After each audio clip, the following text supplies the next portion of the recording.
जब हमारे पिताजी बिरहा गा रहे थे हाँ। तो हम कुश्ती लड़ रहे थे, इंटरनेशनल तक में कुश्तियाँ लड़ा। बिरहा में आप नहीं गए, आपने दूसरी कला चुनी? नहीं, जैसे जैसे समय बदलता गया वैसे वैसे टीम बढ़ती गई। अच्छा, ये बताइए कि आप कहाँ कहाँ कार्यक्रम कर चुके हैं? प्रधानमंत्री के सामने, मुख्यमंत्री के सामने और राष्ट्रपति के बीबी के सामने में नाच रहा था। वो लोग तालियां बजाकर वाहवाही लूट रही। फरुआही कलाकारों की आजीविका क्या नृत्य से चल जाती है? जो नगारे की ताल और घुघरी की आवाज से एक मिलता था, उसी को कलाकार कहते थे। क्या नई पीढ़ी भी फरुआही में आ रही है? इतनी आपको बताएं, मैं सारी नई पीढ़ियां हैं।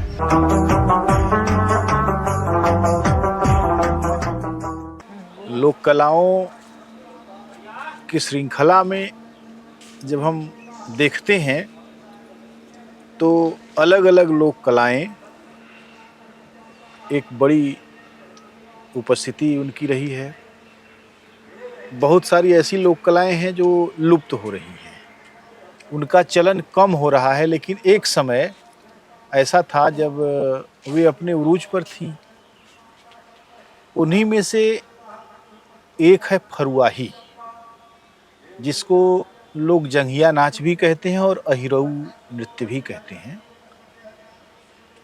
ये बहादुरी का नृत्य माना जाता है क्योंकि इसमें शरीर का संतुलन और गति इतनी अद्भुत होती है कि इसको देखने वाला खुद जोश से भर जाता है। अब फरुआही के बहुत सारे कलाकार जो बूढ़े हो गए, उन्होंने छोड़ दिया। उनके बाद नई पीढ़ी में कम ही लोग आ रहे हैं। फिर भी पूर्वी उत्तर प्रदेश में कुछ समूह हैं जो लगातार सक्रिय हैं, काम कर रहे हैं, अपने कार्यक्रम कर रहे हैं। फरुआही नृत्य के एक बड़े कलाकार सोमनाथ यादव गोरखपुर के दक्षिणी छोर पर बसे कस्बे सिकरीगंज में रहते हैं और वे फरुआही के साथ पहलवानी और दूसरी कलाएं, उसमें भी वे प्रवीण हैं, उसमें भी उनका नाम है। और हम अगर कैमरे से देख रहे हो तो इनके दोनों कान इस बात की गवाही दे रहे हैं कि अखाड़े की भरपूर मिट्टी इनके शरीर पर लगी है, मली गई है और इनका कान अच्छी तरह तोड़ा गया है। सोमनाथ जी से आज हम फरुआही पर बात करेंगे। सोमनाथ जी, आपका बहुत बहुत स्वागत है।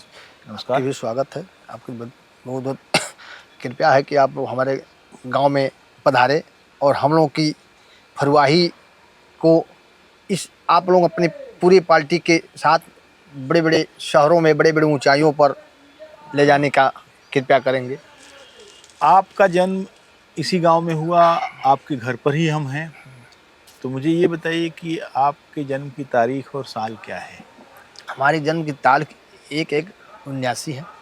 अच्छा, आप और विंध्याचल आज़ाद जी एकदम एक ही दिन पैदा हो गए। 79 है। तो जी, आपके घर में कौन, आपके माता पिता कैसे लोग थे? हमारे माता पिता बहुत गरीब थे, गरीबी से झेल रहे थे।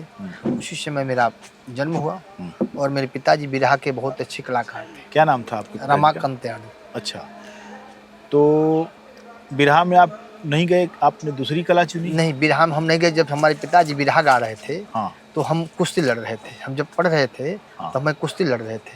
तो अच्छा। आप लोगों के आशीर्वाद से कुश्ती मेरी बड़ी अच्छी चल रही थी। हाँ। मैं आप लोगों के आशीर्वाद से इंटरनेशनल तक में कुश्तियाँ लड़ा। और जब कुश्ती में कोई नौकरी नहीं मिली, कोई वास्ता नहीं मिला, तो मैं दूसरी लाइन रख लिया। तो अच्छा। पिताजी गा रहे थे तो बारात में जाते थे तो उनके साथ भी फरुआही लोग जाते थे, करते थे। तो हमको लुंगी पहनाते थे। लुंगी पहना करके जब पिताजी हट जाते थे तो उसी में नचाते थे। तो उसे नाचते नाचते नाचते धीरे धीरे धीरे धीरे अपनी कला को विकसित किया। और उसके बाद मैं अपना खुद अकेले नाचने लगे।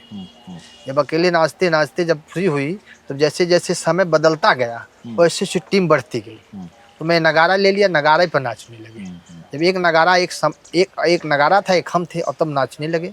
उसके बाद पूरे देश पूरे क्षेत्र में, पूरे ब्लॉक में मेरा नाम होने लगा। तो मैंने डबल नगारा ले लिया।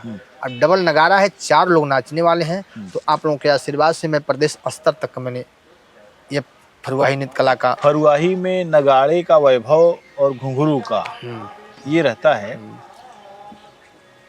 और वो बिल्कुल विलक्षण प्रस्तुति में बदल जाए, इसके लिए फरुआही का कलाकार क्या हिकमत अपनाता है?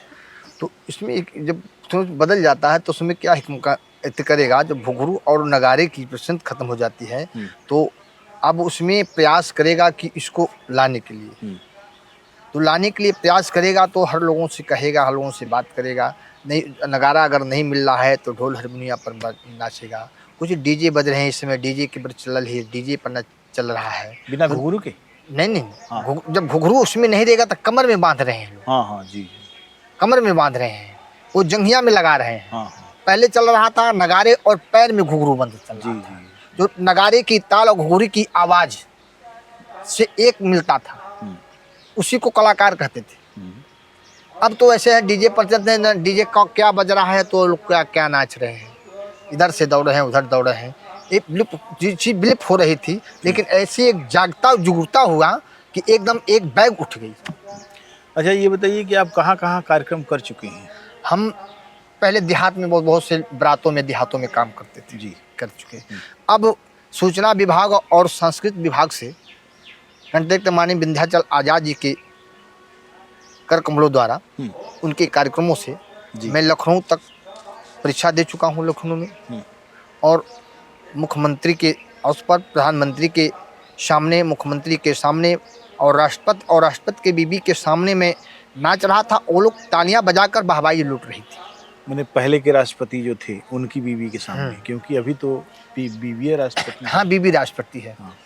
तो मैं ये कह रहा हूँ कि फरुआही का जो ये पूरा नृत्य है अवध और गोरखपुर अंचल में ही है और आजमगढ़ में है, आजमगढ़ में, और उसके दक्षिण नहीं है, लगभग गायब हो गया। तो इस पूरे इलाके में जो 5-6 जिले हैं, अम्बेडकर नगर, आजमगढ़, गोरखपुर और इधर आपके क्या बोलते हैं बहराइच वगैरह के आसपास का जो पूरा इलाका है, कितने फरुआही कलाकार होंगे? लगभग कम से कम सारे जितने फरुआही चल रहे हैं कम से कम 1000 से ऊपर तो होंगे। 1000 से ऊपर? तो इसका मतलब है कि फरुआही अभी कला जीवित है। जीवित है और लगातार टूट चुकी थी। एक मैं यही था पूरे गोरखपुर जिले में चला रहा था, और मैं यही देखते देखते देखते देखते 10 लोगों को निकाला, देखते देखते आज वही चीज निकलती थी, आज पूरी जब्त हो गई। तो ये मुझे बताइए कि फरुआही कलाकारों की आजीविका क्या नृत्य से चल जाती है? नहीं, जब तक कार्यक्रम ये फरुआही नृत्य चलती है तब तक चलते हैं, नहीं तो अपना वो दूसरा जीविका चलाने के लिए दूसरा काम करते हैं। साल भर में अमूमन एक कलाकार को कितना काम मिल जाता होगा? हमारे जैसे लोग कलाकारों को कम से कम लगभग साल भर में 100 से बेसी काम मिल जाता है। अच्छा, 100 दिन का काम है। एक तरह से देखा जाए तो मनरेगा मजदूरों का पूरा आंकड़ा छूता हुआ मिल रहा है। इस फरुआही नृत्य का जो पूरा नगाड़ा वगाड़ा और ये सब है, तो किन जातियों के कलाकारों का वर्चस्व है? सभी जातियों के लोग हैं या किसी खास जाति? नहीं, सब हमारे यहाँ तो सभी जातियों का लिए है जी। पूरी जातियों की, जो सभी ठाकुर, ब्राह्मण, अहिर, हरिजन जो लोग, यानी सभी लोग जी इसके इच्छुक हैं। माने सब लोग नाचने में हैं, कलाकार हैं? हाँ, कलाकार हैं। Okay okay. तो इसका मतलब कि एक विविधतापूर्ण जो है कला है, जिसमें सारी जातियां, सारे समाज हैं, और पसंद जो लोग करते हैं। अगर सरकारी कार्यक्रम ना हो, ग्रामीण समाजों में आपको कार्यक्रम देना हो, तो वहाँ के जो श्रोता आते हैं किस तरह के श्रोता हो? बहुत अच्छे श्रोता होते हैं, बैठ करके बहुत सुंदर, बहुत अच्छे देखते हैं। जब कलाकारी करते हैं, चलते हैं, जब नगाड़ा और घुंघरू मेरा बाजता है, और जब साइकिल दांत से उठाकर मैं नाचता हूँ। अच्छा, वो ये तो बहुत अद्भुत है। साइकिल में जब केरियल को दांत में उठाकर पकड़कर और नाचता हूँ, और नीचे थाली, फूल की थाली, उसके थाली के कोरी पर मुँह में साइकिल रहेगी, नीचे पैर में कोरी, थाली की कोरी रहेगी। ये तो बिल्कुल बड़ी कलाबाजी। जब नाचते हैं तो पब्लिक में तालियां बहुत काफ़ी बजती हैं, और जब निकालते हैं तो बहुत से इनाम मिलते हैं, रुपये देते हैं। और उसकी फ्राइबिल जो चलती है, दांत वाली जो होती है, चैन वाली, वो भी नीचे लगा करके उसको दांत में दबा करके उसी तरह नचाते हैं। नचा करके पूरी सुन देते हैं, यानी पूरी पब्लिक वहाँ, मैं चाहता हूँ पूरी पब्लिक खुश होती है और खुश हो जाती है जी। ये जो संस्कृति मंत्रालय और दूसरे संस्थान जो सरकारी हैं, वो जो कार्यक्रम देते हैं, तो उसकी क्या पेमेंट होती है अमूमन आम तौर पर? जैसा कार्यक्रम होता है, जैसे 3 दिन का मान लीजिए कार्यक्रम हुआ तो? 3 दिन कार्यक्रम होता है, जैसे 3 दिन का कार्यक्रम हुआ तो उसमें कोई 30,000 आ जाता है, कोई 20,000 आ जाता है, जैसी जैसी करीबी जी, जी। वो तो आता है, जैसे तो जैसे माने बात। 5-6 लोगों की टीम है, हाँ, हाँ, तो वही उसी अनुपात में अनुपात में मिल जाता है, 1,500-2 हज़ार रुपये आ जाता का है, आ जाता मामला है। बनता है। क्या नई पीढ़ी भी फरुआही में आ रही है? हाँ, हाँ, नई पीढ़ी सारी जितनी आपको बताएँ मैं, सारी नई पीढ़ियाँ हैं। अच्छा, तो वो जो अच्छा पुराना जो फरुआही का दौर था, जो आप कह रहे हैं कि टूट गया, उस पुराने फरुआही के दौर के कौन से कलाकार थे जिनको देख के आपको लगता था कि इनके जैसा बनना है? जैसे हमारे यहाँ के एक यहीं से 5 किलोमीटर डेहरा टिकर कोमल यादव हैं। हुँ, एक कोमल यादव थे, रामप्रीत यादव थे, नरेश यादव थे, हमारे पिताजी के ही इंटरेस्ट में नाचते थे। हुँ, हुँ। वो कोमल यादव बहुत अच्छे नाचते थे। उनसे पुराने एक रोहुआ है, उसमें रामदेव यादव थे, ये क्या बोला ला बूढ़े बूढ़े करके के थे। वो उनकी घुंघरू अगर 100 घुंघरू बांधते हैं, अगर नाचे तो एक ही घुंघरू, अगर बजाना चाहते तो एक ही घुंघरू बजता था। अच्छा, उनकी कलाओं को मैं नहीं देख पाया, लेकिन कोमल यादव की कलाओं को देख करके उनकी नकल की। कोमल जी अभी जीवित हैं? अभी जीवित है। अच्छा, उनसे भी बातचीत मैं करूँगा।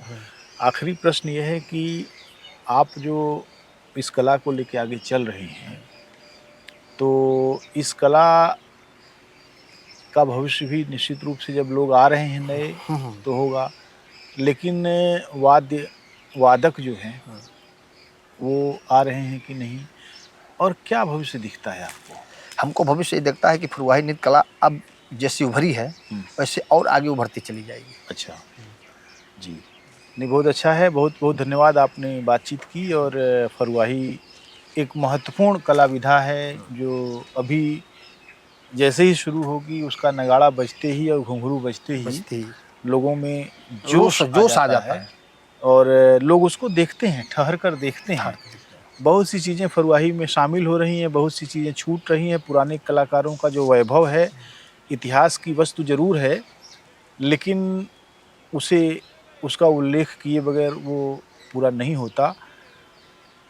आपको बहुत-बहुत धन्यवाद कि आपने साझा किया अपना मंतव्य और अपनी बातें रखी। नमस्कार। और नमस्कार, आप लोगों को धन्यवाद, नमस्कार।